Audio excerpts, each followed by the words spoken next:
This is Marketing Jam, a show featuring the brightest minds in marketing. Marketing Jam is brought to you by Cyber Impact, the email marketing platform made specifically for Canadian small businesses. Go to cyberimpact.com/jelly, create a free account, and start sending CASL-compliant promotional emails in just a few clicks. I want to welcome you to Marketing Jam. I'm really excited. We have Alicia Haque here, who I'm a big fan of. We've worked with her before, and we're going to dive into what it means to work with influencers and what brands and agencies she'd be doing. So we got some best practices that we'll be covering today. So Alicia, I'd love to know, how did you get here today? What is your origin story that's made you the superhero that you are? Thank you. I guess my journey's been a little bit unconventional. So I studied law at university. Obviously what I'm doing now is very, very different. So I studied law and kind of realized halfway through my degree that wasn't something that I really wanted to pursue. I was just kind of going through the motions, and one day I kind of questioned why I wanted to do it, and I didn't really have a reason. So after that, I just kind of committed to figuring out what I did want to do. And kind of throughout university, I was doing a lot of content writing, editing, translation, just because I enjoyed it. I kind of built a roster of clients, and I was doing it just to kind of put myself to university. Nice. And I'd always been quite passionate about writing. And so after I graduated, Matt, my boyfriend, and I went traveling, and that's when I started my blog. Did you have the name there? Yeah, I can't remember what it was before it was Go Live Explore. It was a really awful, cheesy, horrible name, and I can't remember what it was. And was it on Wix or Squarespace? It was on WordPress. It still isn't out yet, but the original layout was obviously like not very good. Yeah. So yeah, I started my blog when we went traveling, just to kind of talk about travel and give backpacker tips. And my motivation from the very beginning was just to provide like useful content and provide the content that I couldn't find when I was looking for it. And on a blog, were you Yes. were you on Instagram at the time or Twitter? Yeah, I had an Instagram, had Twitter. The Instagram wasn't very good. I was using like all the Instagram filters and stuff. But after we went traveling, we moved to Vancouver, which was about 4 years ago. Cool. And we moved here, and I actually couldn't get a job. So I was trying to find a job in marketing, because I had a bit of experience in marketing, and I couldn't get a job anywhere. No one would accept me. Wow. I actually applied to a lot of the agencies and the brands that I work with now, which is but quite we won't funny. mention them No, on we this don't. show. We will not mention the names. We won't. But yeah, so when I couldn't find a job, I thought, well, the freelance work that I've been doing, the client work, the writing work, let's just see if I can take that full time. And I did, and it worked really well. And I did that for about 3 years. I built up a really great base of clients, and I was doing their content writing, social media management, marketing, and that kind of thing. And alongside that, running my blog. And it got to about a year and a half ago, and it got to the point where I was like, I can't physically do both. Yeah. My blog had kind of taken off, which was amazing, and I couldn't just do both. So I kind of cut back with my client work, decided to take my blog full time and go for it, and that's where you are here today. Yeah, it worked. So when you say it took off, was it one thing, or what do you think that was? For those that are listening and have a blog or you know. Yeah, I really don't know what it was, to be honest. There was a month where I remember my views just tripled, and almost overnight I was getting a lot more campaigns, I was getting a lot more pitches, and these are people inquiring, being like, hey Alicia, could you talk about my, I don't know, banana Tupperware holder on your site? Exactly. And I'll give you $20. Well, no, it was more kind of the campaigns that I'm working on now. So for maybe about, I started my blog in 2014. As of maybe 2016, that's when I started working with brands on a more casual level. But the majority of that was unpaid. And would you call it barter? What do you call it when you're not paid? You're just given something. I guess an exchange. An exchange. Yeah. So you're given something. Yeah. And then do you often have the option to write, or they allude to that you should do something for us? It varies. Sometimes it's something that's gifted, and they say, do what you want with it. Yeah. Sometimes it is like, we'll bring you on a trip, and in exchange we want this level of content. So it kind of just depends what it is. Yeah. So yeah, I'd say probably in my third year of running my blog, it was mostly kind of unpaid exchanges, and then it transitioned into proper campaigns and money that I could actually start to live off. And do you remember your first time someone said, I'll pay you to do this on your blog? Yeah, I was mind blown. Okay. I think the first time it wasn't for a lot of money, and I look back and I was probably very underpaid still, but it was still like, wow, people are actually valuing my work and my blogs and my photography and everything, and Yeah. it was mind-blowing. That's really cool. Yeah, it's really cool. So And those that maybe haven't been to your blog yet, that are maybe watching or listening, yeah. what's your blog like? Like, are you a photographer? Are you a writer? Where is the strength that comes from what you do? A little bit of both, I guess. So my key motivations are to inspire and inform. So I like to include a lot of valuable information. So I want people to walk away and feel like they've found something useful, whether it's travel tips, whether it's fashion advice, just useful content. And I also want to inspire with the beautiful photography and the videography and really kind of capture people's attention and imagination. So I like to combine the two because I love writing and I love photography. So it's nice to do both. And when you introduce yourself at a party, what do you say you do? What do you call yourself? A content creator. Yeah. I hate the word influencer. Yeah. Okay. I don't like that. Yeah. You're a content creator. Yeah. Okay. Great. Yeah. And as a content creator, iOS or Android? Am I what? Sorry. Are you on an iOS device, Apple, or an Android? Apple. Apple. And tell me about some of the apps that you can't live without, both professionally and personally. Instagram, obviously. Okay. Very important one. Spotify. I use that all the time. Yeah. Music. What else? There's a great app called Unum, UNUM, which I use to plan out my Instagram content. UNUM. UNUM, Okay. yeah. It's free and it's really great just for kind of planning out your feed. Skype is another one. Yeah. Use it all the time, Yeah. keep in contact with friends and Yeah. family and that kind of thing. And what else do I use? I use lots. My phone is just a library of apps, basically. But And to edit your photos, Yeah. do you do it offline or on your actual camera or your phone? Not on my desktop now. Your So I desktop, use the okay. Lightroom desktop app. Okay. I find you have a lot more control with that, and Yeah.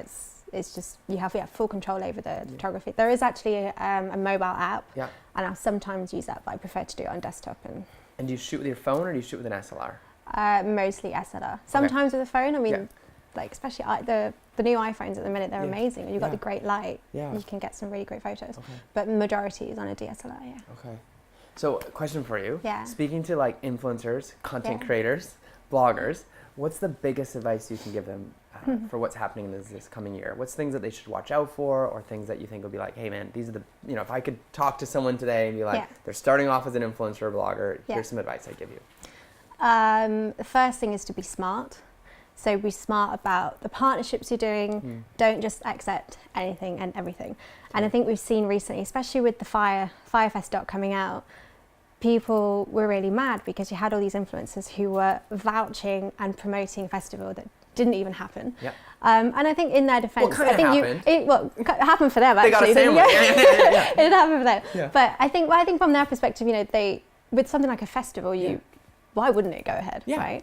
But at the same time, a lot of the people who bought the tickets, they thought that they were going to be partying with all these people, and they kind of gave off this perception and this whole idea, and it wasn't real. Yeah. So I think, people are growing a lot more skeptical of the industry. So influencers have to be really careful about who they align with and the kind of products they promote. I think they have to be really smart in terms of contracts, because there are so many people who will sign a contract and they don't read it. And the majority of them are fine, but you get some really dodgy contracts too. And once you've signed it, you've basically signed your life away.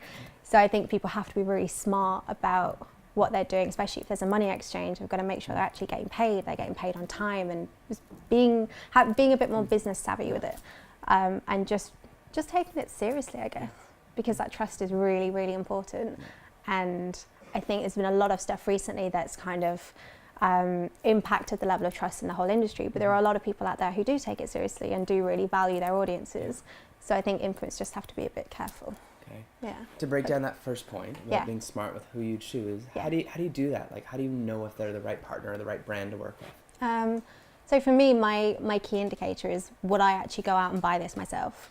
Would I recommend it to my best friend and my mum? And if the answer's no, then I won't do it. Okay. That's it. And is it hard saying no? Yeah. Okay. Especially when I do this full time, like it's my income and it's my livelihood, but equally it's my income. So I have to take it seriously, and I can't be accepting contracts or partnerships that I don't believe in, because I don't want to jeopardize my trust with my audience. And it waters down your brand. Exactly, yeah. I heard someone say no to the good to make room for the great. Exactly. Yeah. Okay. And always other better things will come along. And I just trust my gut, and if I'm not enthusiastic about it, if it doesn't feel right, then I won't do it. Okay. So Your point number 2, Good contracts. Yeah. So do you typically sign other people's contracts or do you do your own contracts? I create my own contracts. I found now though most brands will send their own, but from the very beginning I've always been very much like, if we're exchanging money or if there's an obligation, then I want a contract in place just to protect me, basically. So when you're signing someone else's, what do Yeah. you look for in it, and what are the things that someone could be watching out for? I'd say the first thing is the compensation kind of outline. So you want to know how many days you should expect to get paid in. Just watch out for wording. So I had a contract recently and it said that the compensation would be sent based on the performance of the post. Oh, So wow. if they deemed the content to not be satisfactory, they essentially could say, well, we're not going to pay you. And what does satisfactory mean? It could mean anything. Yeah. And I actually challenged a brand and I said, well, I'm sorry, I can't sign that because that leaves the door open for non-payment. So and vague. It's so vague, exactly. And they wouldn't change it. Wow. And I said, well, actually, based on that, just on the principle, I can't sign this contract. And I said no to the partnership. Wow. And it was a hard one because it was really, really well aligned. Yeah. But they were adamant that they wouldn't change it. And Wow. just on the principle of that, I just didn't want to do it. So yeah, you've got to look at the compensation. You've also got to look at licensing. So a lot of contracts will say that the brand can use the images however they want, all around the world, in any means possible, and you don't have a say and you won't get compensated for that. Or royalties. Exactly. Yeah. And that's a massive thing because you think, you kind of assume, well, I've created the content, it's going to go on Instagram and that's it. But if you sign away those rights, that content could end up anywhere. A package. In a package, in a retail store, on a billboard, and if you've signed away those rights, then you're not entitled to any further compensation. And it costs money to put those kind of things together, and that content is valuable. Those rights are yours, so you've got to watch out for that as well. Okay. Yeah. And as far as the makes and the makeup right now, what percentage of the contracts and kind of deals that you do would you say are directly through you or through an agency, like through like an influencer agency? Right. And what come from like a PR agency and what come from like a brand directly? I'd say probably 10% influencer agency and then probably equal part brand and PR. Okay. Yeah. Yeah. And the rest would be you direct? They're coming to you directly through your email, through your Instagram? Yeah, exactly, yeah. Okay. For the most part, I prefer to work with either brands or PRs directly. Okay. I generally don't work with a lot of the influencer agencies because I feel like there's another level that you have to go through. And like telephone.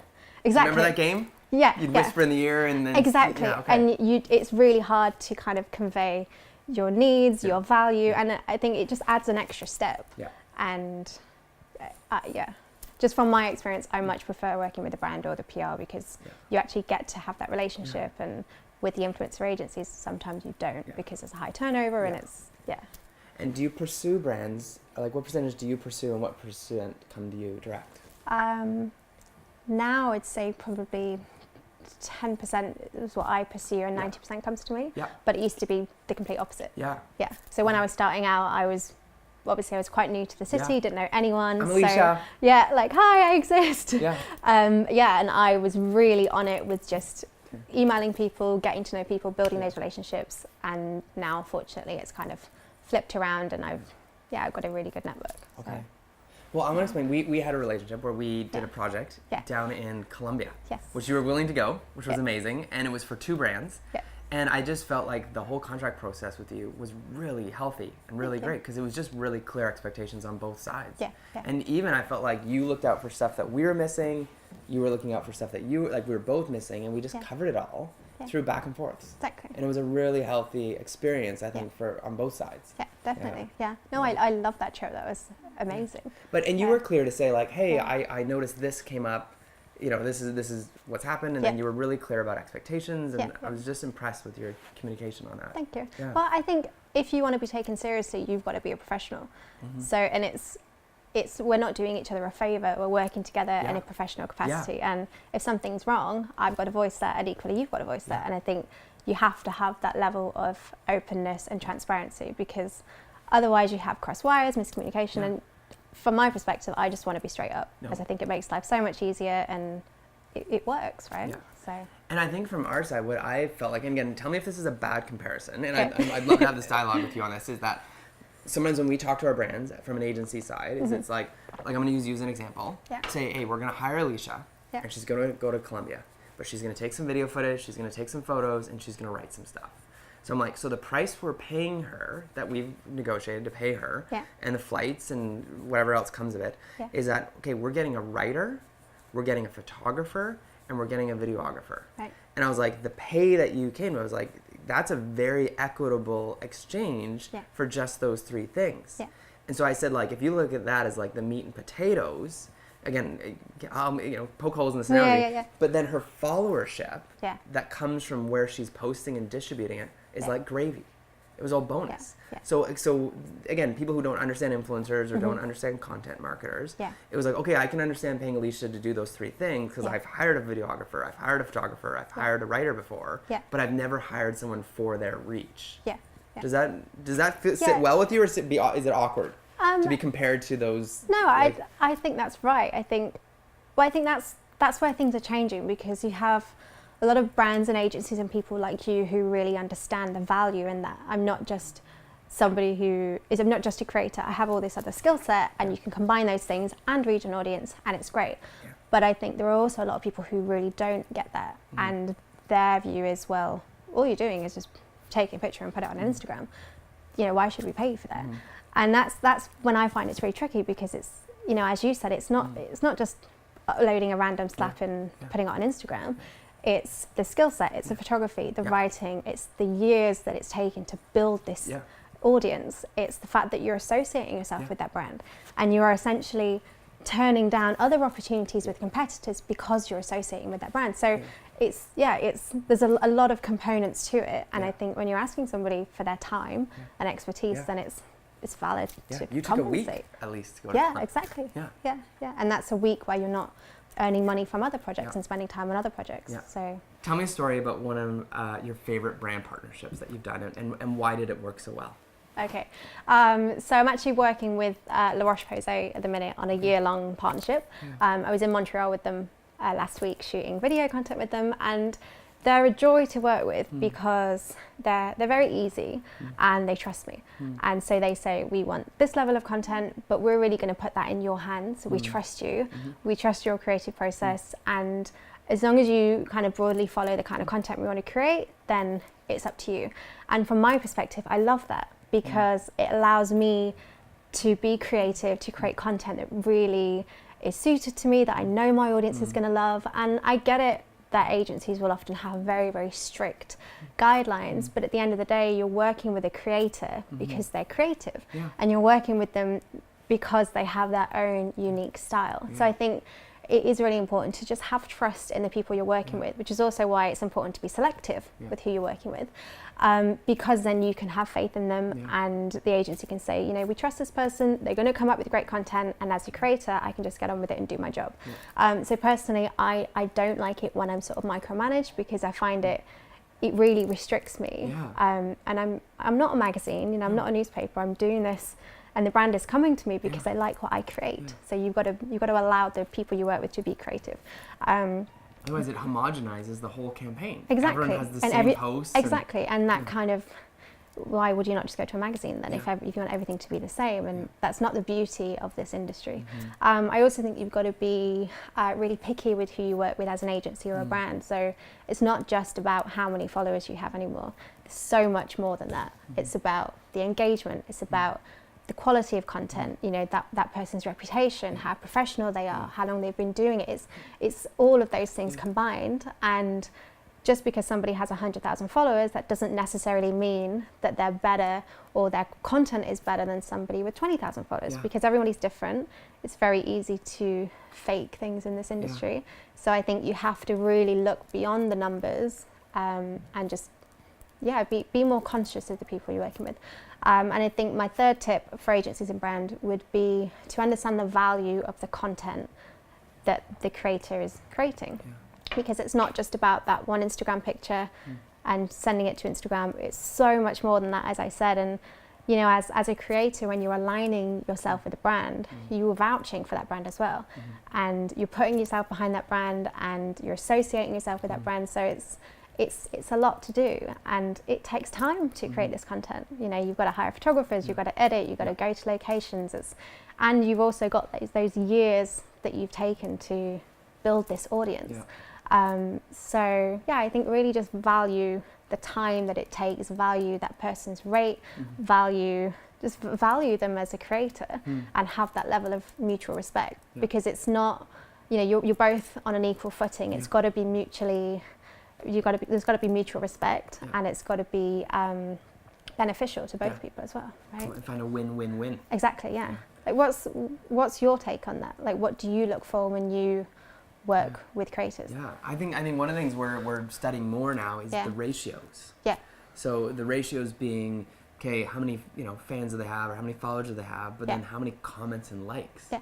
Because we're finding there's a few tools out of the market now. I don't know if you've used any of them just for fun or on yourself, but that you can put an Instagram account in, and it tells you if they've ever had a massive spike or a massive drop. Oh, So yeah, it like shows the social blade. Yeah, exactly. Yeah. And then it also tells you, on an average, every time they post, the amount of fans and followers they have compared to what the engagement is. Right, yeah. So we'll find some people have, sure, they have a six-figure followership, 100K, 200K, then they've got a 0.5% engagement. Yeah. But then we'll find someone with 20K, but they've got like a 20% engagement. Yeah, yeah. And it's like their audience loves them, trusts them, and makes a big difference. Yeah, massively. Yeah, because we're accountable as an agency Yes, yeah. to deliver results. Yeah. So whether we're selling tickets for an event or getting people to pre-register for housing development, if we can't deliver those results, which is kind of like the end game, and there's the means to the end, if we don't produce what's in the end, they don't care what we did in the means. They're just like, hey, what happened in the end? Yeah, yeah. So we've had to learn to filter more and more and say, okay, sure, that person maybe has a great, a really tinsely or really exciting feed, but their ratios are really low, so their audience probably doesn't trust them. Yeah. Or they're just not what our audience likes. Like we're looking for this sort of audience and they don't fit. Yeah. So we're having... But that is so important, is figuring out whether they're actually a match. Yeah. Because, and I turn down so many things, and sometimes they're great opportunities, but I'm like, it just doesn't fit. Yeah. And it would look odd for me to do that partnership, because it's just not matched. Maybe you should target a family blogger, because they would be a much better match, and their audience would appreciate that a lot more. And I think that is so important. And I think brands and agencies are kind of moving in that direction more. It's not just about who's hot, it's about who actually fits and who is a good fit with that brand. Which probably keeps up your ratios, because you have good ratios. Yeah. We ran you recently and you've got healthy ratios. And so, but I think what's happening is, like, some of our favorite accounts we've worked with, like we had one that we did a bunch of campaigns with, but then we found that over time, like the last couple of campaigns we ran, the results we got, which again, we measure the result through, we give them like a unique URL, and we give them a tracking through their blog, and we found that the results were really poor in the last couple of campaigns. And we found out they had recently sold to another media organization. Right, okay. And we found out they had changed their content quite significantly. Right, and people weren't responding to it. No, they responded quite poorly. Right. So they got a ton of unfollows, or people who just kind of ignored them on the feed. Interesting. Because it wasn't what they were used to. Yeah, yeah. So it happens. Yeah, it does, yeah. And I think the thing to remember as well is that when you're comparing branded or paid content to non-paid content, I think the majority of the time, the non-branded content will always perform better. Because when you add an ad, hashtag ad or sponsored, immediately people take a double take. Because there is an assumption, and it's not a correct assumption, but the assumption is for a lot of people that if it's an ad, then it's not trusted. And so people are a little bit more skeptical of that content. And for me, whether it's an ad or it's not, it doesn't make a difference, because I think if it's an ad, that's great, because it means that a brand is paying you to create that content and paying you for your work and your time, and that's awesome. But then there are people who will take advantage of that. So I think you have to remember that the branded content might not always perform as well as the other content, but that's also why it's got to be really well aligned, because the audience has to know, okay, even if it's an ad, I still trust that person, I still trust that word, right? And using Pacific Sands as an example, and again, I don't know, so if they paid you to be there, plus covered the costs, versus if they just covered your cost to be there, do you say that people ethically should mark it as an ad for both those scenarios? No. So for me, if I've been paid to create that content, I will mark it as an ad. If it's like a collaborative like a gift thing, a gift, or a barter. or a barter, which is like an exchange. Like they'll give you a stay at a hotel and exchange you write content. Right. Yeah. Exactly. If it's more of an exchange, then I will say it's an exchange, or I'll say it's in partnership with that brand. So hashtag partnership. Exactly. Because I actually don't like gifting. I don't like gift. Yeah. Because for me, a gift is like a birthday gift. If somebody gives me a gift and there's no obligations attached, then it's a gift. If it's something where there's an expectation attached to it, then it's an exchange because you're getting something and I'm getting something. But yeah, I will make that clear. And I think when it is a paid campaign, then the expectations generally are a little bit higher. When it is an exchange, then it is more at my discretion. You know, I can be a little bit more flexible with that. So for your brand, Alicia, how do you know, like you're on Instagram, you're on your blog, right? You've got 2 channels right there. How do you know when it's time to like, all right, should I be on Twitter? Should I not? Should I be on YouTube? Should I not? Should I be on Snapchat? Should I not? Like, I'm sure there's the pressure to be on everything. Yeah. So what do you do? Yeah. Well, I think the platforms are all very different. We all know that Snapchat effectively died overnight, didn't it? Instagram is very, very relevant. So I'm very active on Instagram. But for me, I always remember that the only thing I actually own is my blog. So I can't neglect that because, as I said, Snapchat died overnight because Instagram stories came along.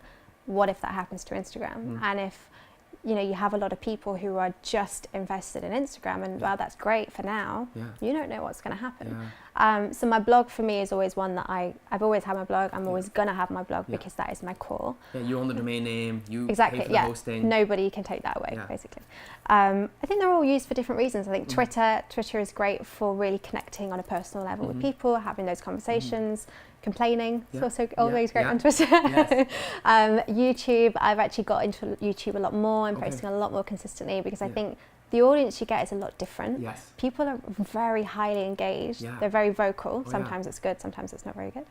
But I think the platforms are all used differently. So you've got to think which ones are very natural to you. Like with Snapchat, I don't even know my username or my password anymore because it was an effort to use it, and I thought I'm forcing myself to use it, and it wasn't working because I was using Instagram instead. But YouTube this year, are we going to see more of you on YouTube? Yeah, exactly. Okay, so following on YouTube, and then what about LinkedIn videos and LinkedIn content? Yeah, I've actually heard a lot more about that. I'm actually not active on LinkedIn at all, and I know I need to be. Do you think you will try this year, or is that spreading yourself too thin? Maybe a little bit. I think I would cross-promote content or cross-share content onto LinkedIn. I think you have to be selective with what you do because there's so many things that you could possibly be doing. Right. So here's a question on Instagram. There's this wrestle right now between like, okay, I do an exchange with you, or we do a partnership where we pay you to do content, and it's great. I'm going to pay you to write. I'm going to pay you to do photos, videos, awesome. And then the gravy being, okay, I'm also going to get you to post it on your channels, which is awesome because then I'm going to regram it or post it on mine, but I'm getting your followership. So am I these days more excited about you posting it in your evergreen content, or am I more excited about you putting in your stories and doing a swipe up and doing a series of stories? Like where are you seeing the most engagement these days? A bit of both, really. Okay. Because like equal almost? I would say equal because I think that instant content is really important. Those swipe up links, the present, really current things are really great. But equally, say if it's on my blog, it's going to be on there it's going to be there until I delete it. And they'll get a backlink, like Pacific Sands. And then it links on Google. And I have so many posts that I've written over the last few years that are ranking #1 on Google. Like I have a guide about moving to Canada, the whole visa process. Wow. And that is my most successful post. I get hundreds and hundreds of hits a day because it's #1 on Google. Exactly. Yeah, I see the analytics, and so many people come to my other channels through that. So I think you know, brands sometimes forget the importance of having that evergreen content on your blog, or even on your YouTube that you can search and you can find it. And Instagram's great for more of that current content, the trending stuff. But I think YouTube and blog content is always going to be relevant because you can always search for it. And great for SEO.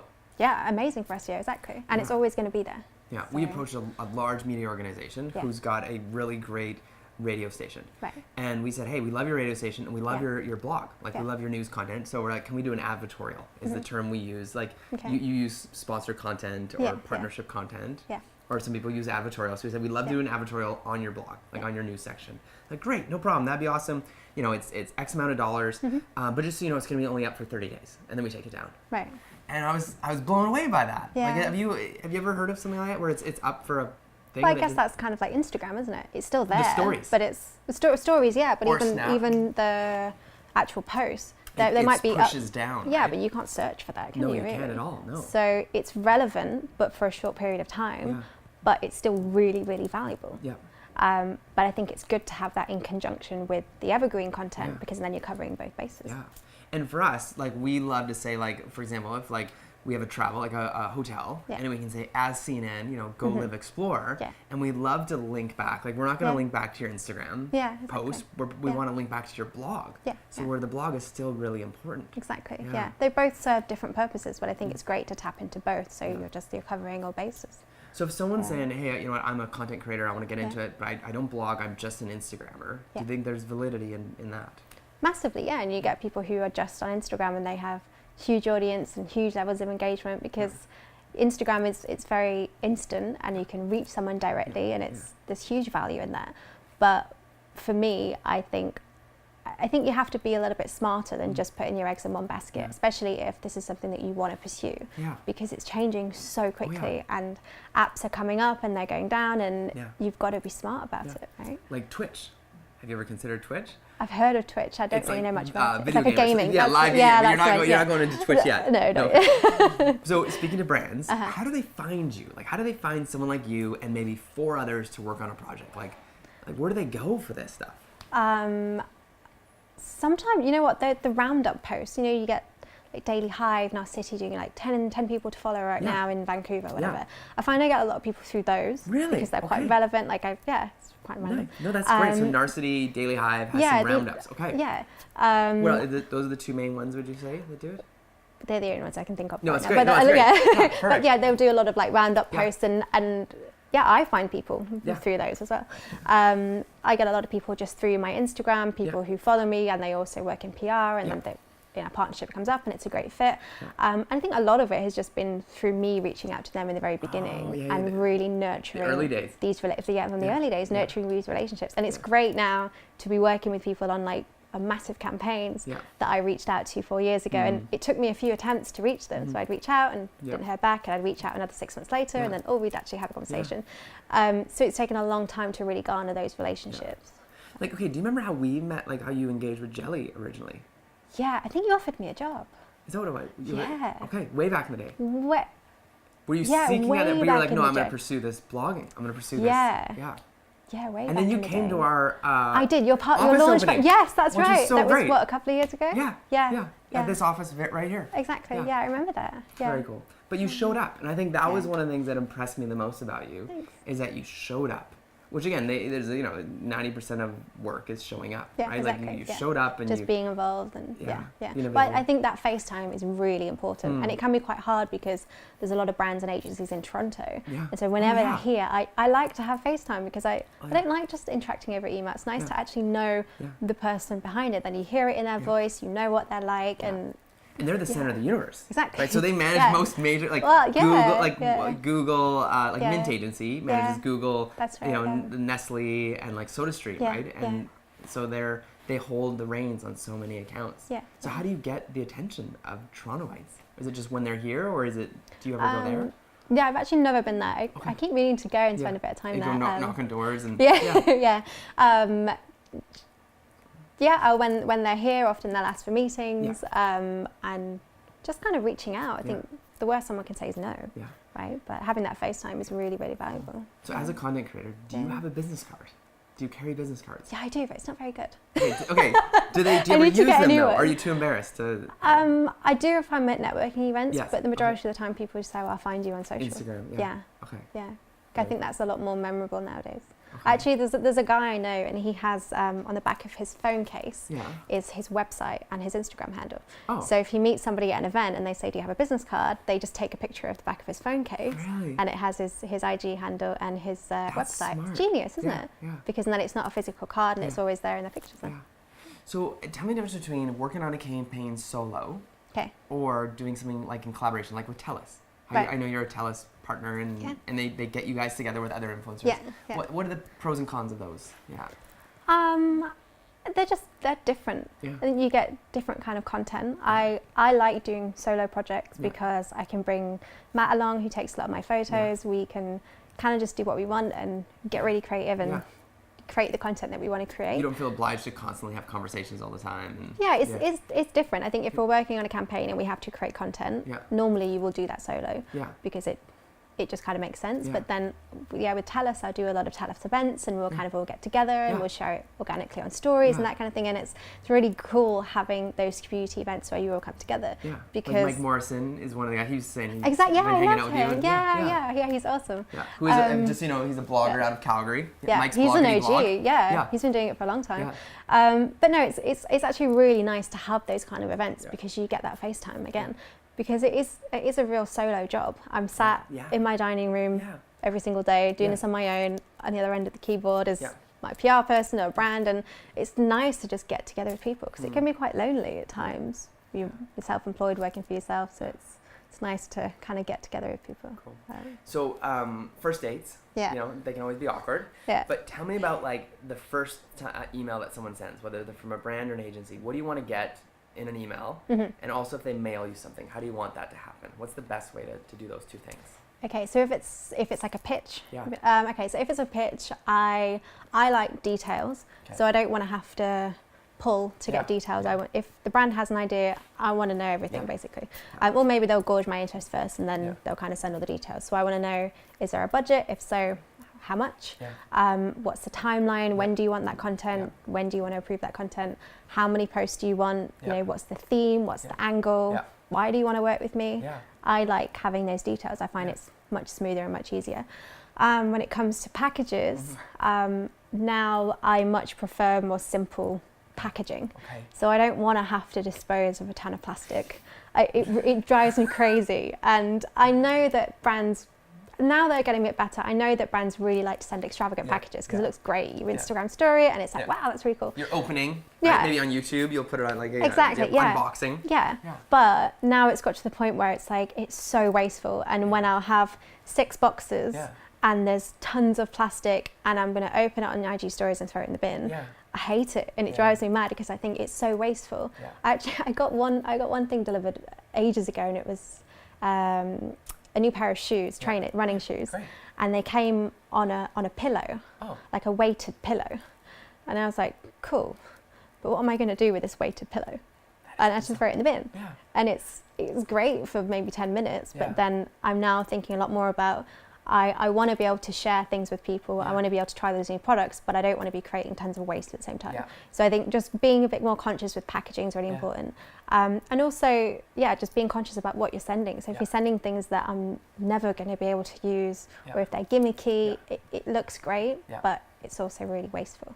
So a lot of brands are moving in the direction of more sustainable packaging, not sending all the extra bits and bobs, just sending, what they want to send. And I think that's actually really good. So I've heard some like kind of, the ripple effect of the Fire Festival, I feel like was more about disclosure. Like Ads Council of Canada, like, hey, just disclose if you're sponsored or not. I think that was kind of the thing. But other people, maybe who haven't watched the documentary or have just heard ripples of the documentary, are saying, oh, influencers are dead now, it was just a fad, the Fire Festival wrecked it for everyone. What would you say to that when someone says, influencers or content creators are just a fad? How would you? I think it's here to stay. Okay, and why is that? Because it's relevant and it's trusted. Do you read magazines now? Honestly. I do. I'm old and I like some magazines. Okay. Some, But so if I was looking for a new eye cream, for example. I don't go to like if you see an ad in a magazine. For more long story, investigative research stuff. But those kind of advertorials, they're nice to look at, but I don't really trust them that much because I know the production that goes into it. I know that that celebrities were paid a lot of money to promote this product, and does she actually use it? I don't know. So I think the beauty of influencers in the whole industry is that you have that element of trust, and that is the whole basis of the industry is trust. And when I want to find new products, I look to the people that I follow, and I'm really careful about who I follow, and I know if they post about something, I trust that, I'm going to go and buy that. And I know that it's super impactful. But I think people who say that are following the wrong people. And if you follow the right people, if you follow people who are decent, who are trustworthy, who are true to their word, are genuine, then I think you probably like the industry a lot more. So I think it's very relevant. It's going to continue to be relevant. But I think as a creator, you just have to be careful about who you're aligning with, and not promote anything and everything, because we're not a billboard. At the end of the day, we're just people who have an audience, and people trust our word, and you've got to really hold on to that level of trust. Because that is your secret sauce. Exactly, and without that, then what are you? Yeah. So have you ever read the book The Circle? No. They did a movie with Tom Hanks. Okay, no. The movie wasn't very good. The book was incredible. Yeah. But the book was this prophetic look at the future of what if like PayPal, Amazon, Facebook, Google all merged into one company called The Circle. Okay. And so how it worked with everyday people became influencers now. Right. And they would track a post. If you posted about, say, like this cat mug, and then using Google Analytics and tracking, and 50 people bought that cat mug, I would get like 50 credits into my account for remuneration. Right, okay. So they use the term today like affiliate marketing. Yeah. So have you ever done a partnership where like you're not paid up front anything, but if you marketed like a cat mug or whatever it was, you would get paid like X dollars per cat mug that was purchased? So you take a risk, but you hope for a better reward? No, I've never done that. Okay. And I don't find it that appealing. I mean, there are affiliate marketing sites that I will use, especially for fashion, and I use them a lot on YouTube. And what are those sites? Like, what would you? Are they just called affiliate marketing sites? Yeah, there's one called Reward Style, which is very popular. Yeah. And essentially, the consumer, they don't have to pay any more money, but if you've influenced a sale, then you get a portion of that sale. Tracked. And it's you tracked. Get money into your account. So you do that with fashion. Yeah. With fashion stuff, yeah. But because not cat mugs. Yeah, okay.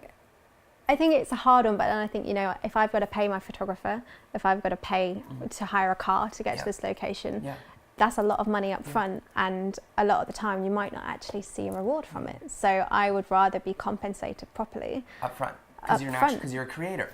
Yeah. Yeah. Exactly.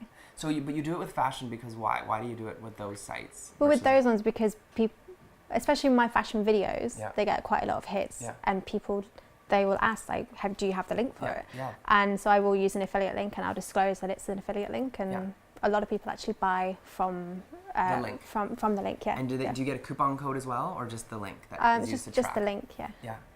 And is it like the like to know it? That's Reward Style. That's another the same one. thing. Yeah. And do you use that one? Yeah, I do. Yeah. Okay. That's kind of the screenshot one, so I don't use that. Okay. I just mainly use it on YouTube. I find people respond really well to it on there. So. Okay. So you'll use it there, but you haven't done it for like anywhere else yet. No. Yeah. Okay. Because it's risky. It's a huge risk. It is risky. Yeah. Because people might not actually buy it, and you've put in all this time and money of your own to create this content, and you might not actually get a reward from it. And would you do one maybe like a hybrid, get paid up front plus a reward? Like maybe pay a little bit less, but you can get some rewards? Yeah, I would do that. Something like that? Yeah, yeah. Okay. I think it really depends as well, because while, the goal might be for people to buy this product, it doesn't happen immediately. No.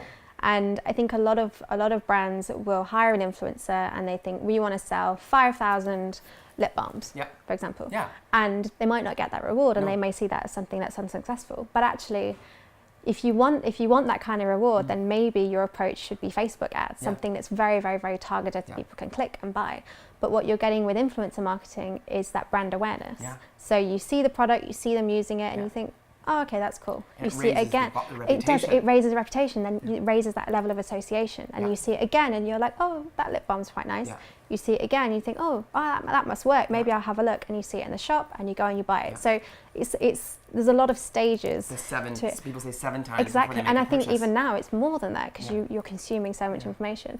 So I think it's also for brands to manage their expectations and manage their expectations of why they're working with that person and the goals that they have. And it might not necessarily equate to sales immediately, but it might equate to a sale in 3 months' time or 6 months' time. And that brand awareness is really, really valuable.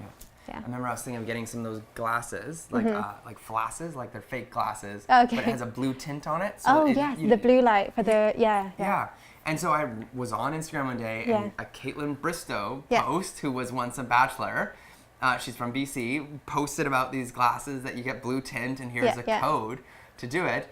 But then I remember seeing it and forgetting about it, and then I remember I really got to get these glasses. My eyes are bugging me at the end of the day. Yeah. So I just went to that website, and I didn't remember her code, but I bought those glasses. Exactly, because you have that association. Yeah, but she got no attribution. Yeah. Because I that does didn't happen remember a lot. her code.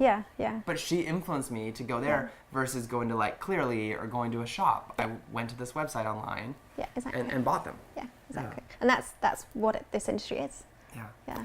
And a really great anecdotal story too is you came back from Colombia, having visited both coffee farmers in Colombia and artisans with 10,000 villages.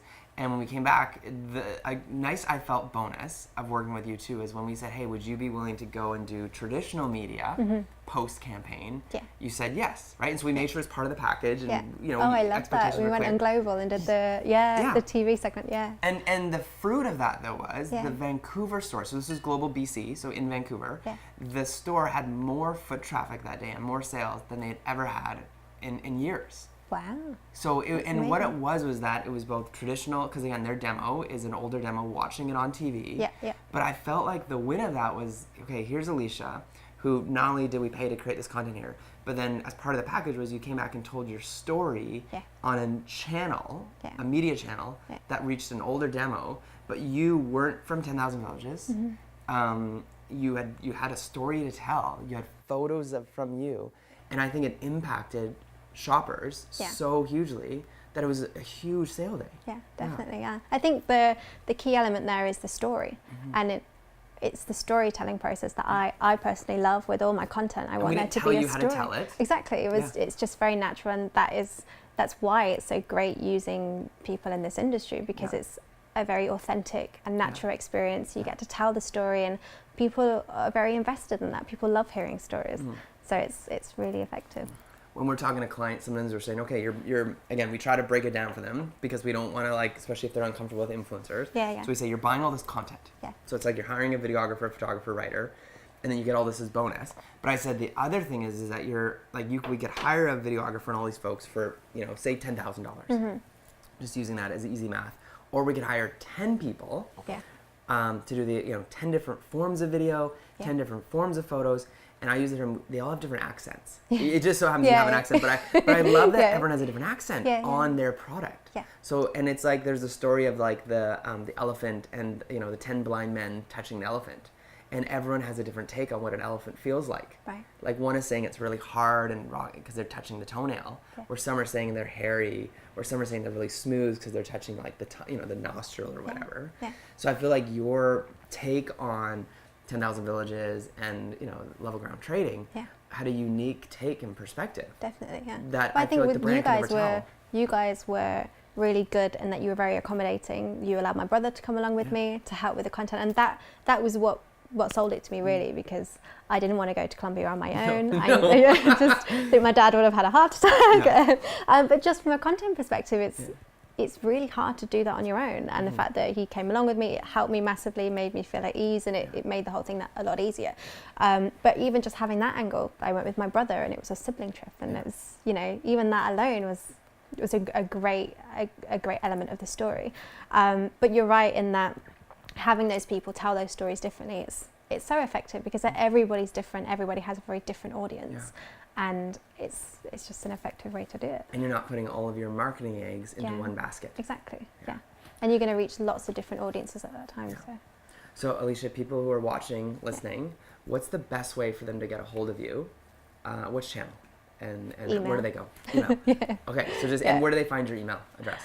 You'll find it on my Instagram and on my blog. Okay, and you're gonna get that email. You personally. Yes, me first. Yeah. There's no agent monitoring them now. There's no assistant. Just me. Okay, which is pretty awesome. Yeah. And how do you manage your email with that? Like, do you use a little Gmail thing, or do you have like a different email server? Just have my Gmail. Okay. Yeah, I mean, I have considered working with agencies to kind of represent me and manage that, but I really value having those relationships and having that direct communication. And responding to the email. Exactly. Do you use your phone, or are you more of a desktop emailer? I use my phone. I prefer just doing it on desktop. I can type a lot quicker, and it's easier.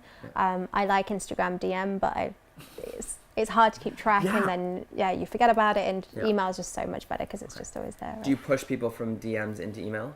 If it's a pitch, then I always take it more seriously if it's by email. If it's a pitch by Instagram, I'm just like, you should just email me, and I don't take it as seriously. Because you have your email on your Instagram. Yeah. Okay. And when it's a company that I don't know, I don't have that element of trust, I guess. Anything else you want to leave with viewers, listeners today from you? Anything else you want to, any more mic drops you want to drop people with? Any other gems of wish people would know this? Well, I think for brands, I think pick the people that you're working with carefully. Really put thought into that. Yeah. I think for influencers, take this industry seriously Yeah. because it's growing and there's so much potential in it. But I think you've got to take it seriously and be in it for the long game. Yeah. And I think for people following these creators and following these influencers, if you find that you're not trusting the people you're following, then you're following the wrong people. Because there are so many amazing creators out there who are so skilled and do these amazing things, and they're so inspiring and informative, and they're all out there. And I think it's those kind of people that you want to be following and trusting. Yeah. So I got one last question for you. Where do you go as a creator for like inspiration, ideas? Like, are there conferences? Are there like secret meetups for creators? Not that like, I know of. Like e-newsletters that yeah. you subscribe to? Where do you go for your own inspiration and ideas? I like following other people Yeah. and seeing what kind of thing they're doing. Not copying, because I think everybody has their own unique style, but really just taking inspiration and just finding cool, different things. Yeah. Because ultimately you want to be a bit different. Yeah. You want to have your own unique take and your unique spin. Yeah. And that's what makes you individual in this industry. So. What if does a brand ever say, "Hey, Alicia, we want to work with you," and then Q recommend 3 other people we should work with, and you get to pick your like people you like? Yeah. Okay. It's great. I've had that with trips before. Okay. And it's great because then you work with people who you love, who you work well with, and it's the dynamic just works really, really nicely. So Alicia, thank you so much. I feel like we've got a lot of gems and truth bombs for both influencers and content creators and for brands and agencies. I think we've talked to both sides, which is great, which is the hope of this. Yeah.